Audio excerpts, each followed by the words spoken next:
And if they kill us, we shall die. Kai. You remember Esther? Hadassah. If I die, let me die. But no man, no woman that is on the Lord's side, when you have come to this critical point, will God allow anything to kill you? It's not possible. Not possible. But I cherish the faith of these people. Number one, these people were leprous. And actually their place of abode was supposed to be outside the city. Now, but because they are Israelites and the Syrians have come, so every other person in the city have moved aside and they say, remain at the gate. We can't communicate with you. You know the law. We can't communicate with you. So they were still practicing. Social distancing didn't start today. Oh. Praise God. It has been.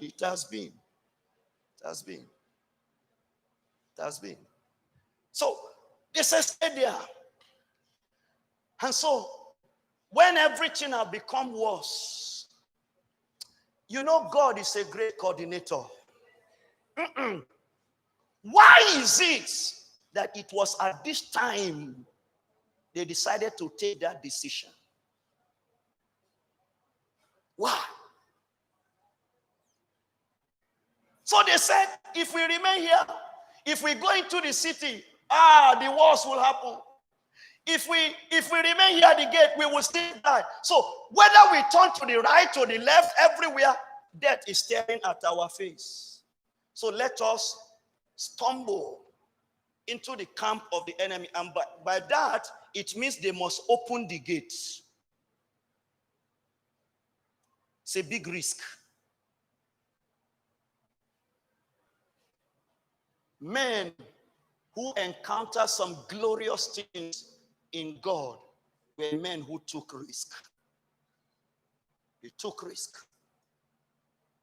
Abraham took risk to want to slaughter his son. Esther took risk to want to commit suicide if that becomes possible. David took risk, and yet in the place of risk-taking, God proved himself strong in their behalf. So they said, let's go into the camp of the Syrians. The Bible says, and they rose up in the twilight to go unto the camp of Syrians. And when they were come to the uttermost part of the camp of Syria, behold, there was no man there. A day is coming. Are you hearing me? A day is coming. You will look for your enemies, you will not find them. Those who have tormented you in that office, a day is coming. You will not see them.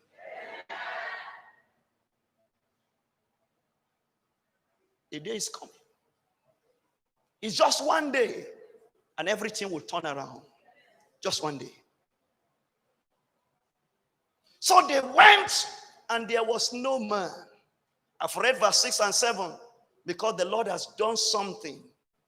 And when these lepers in verse 8 came to the uttermost part of the camp, they went into one tent and did eat and drink.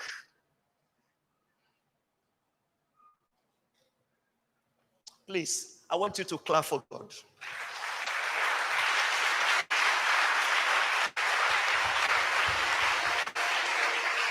Hey!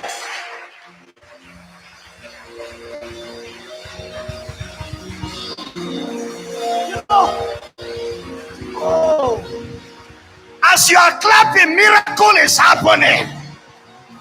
I said, as you are clapping, miracle is happening. Deliverance is taking place. Healing is taking place. It's happening. It's happening.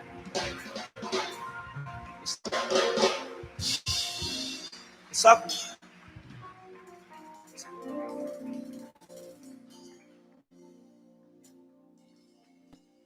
And when they went into one of the tents, as they entered, the first thing they did, they sat down. Food they have not eaten for only God knows how long. They ate, they drank, and I see them say, God will give relief to somebody. I said God will give relief to somebody. God is bringing relief to somebody.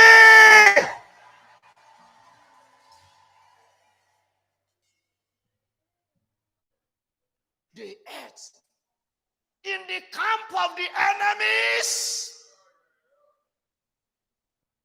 Then I hear Romans chapter 8 verse 28 comes to me.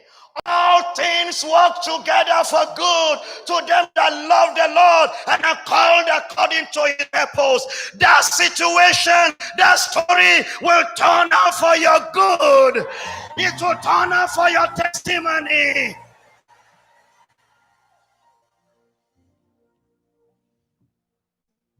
Those who deny them food, their camp became the source of supply.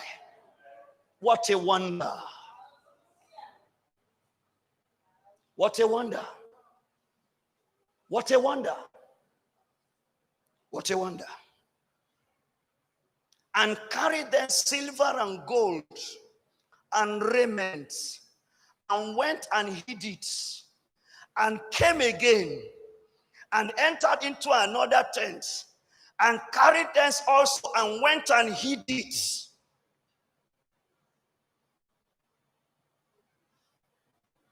Faith works. Are you hearing me? Faith does what? It works. It works. It works. They took the risk. They acted by faith. And they went in. They went in.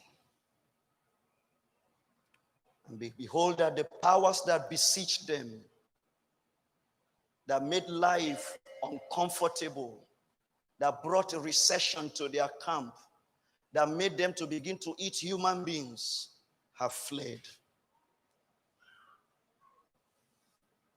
They didn't fight war.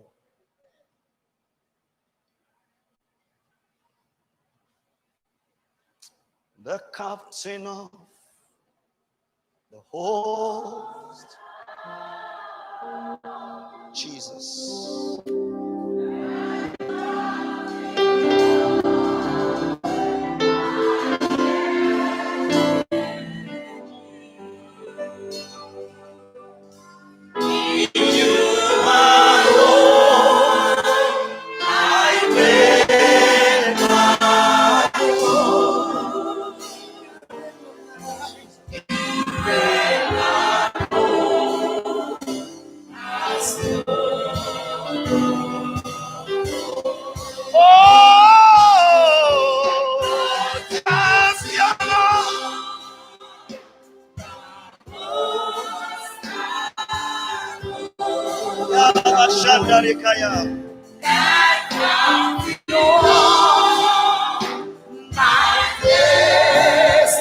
He is the captain of your destiny.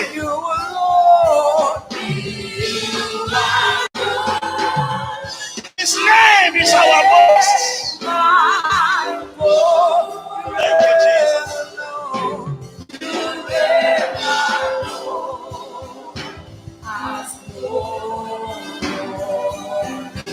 Yeah. Yes, he's the champion of the host of God.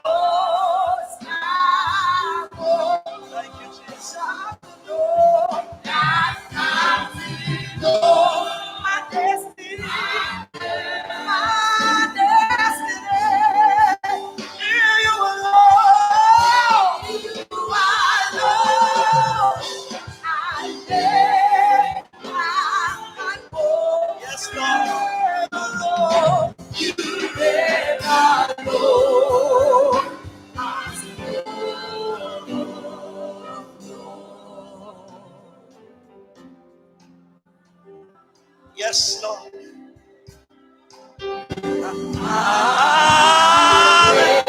So shall it be. So shall it be.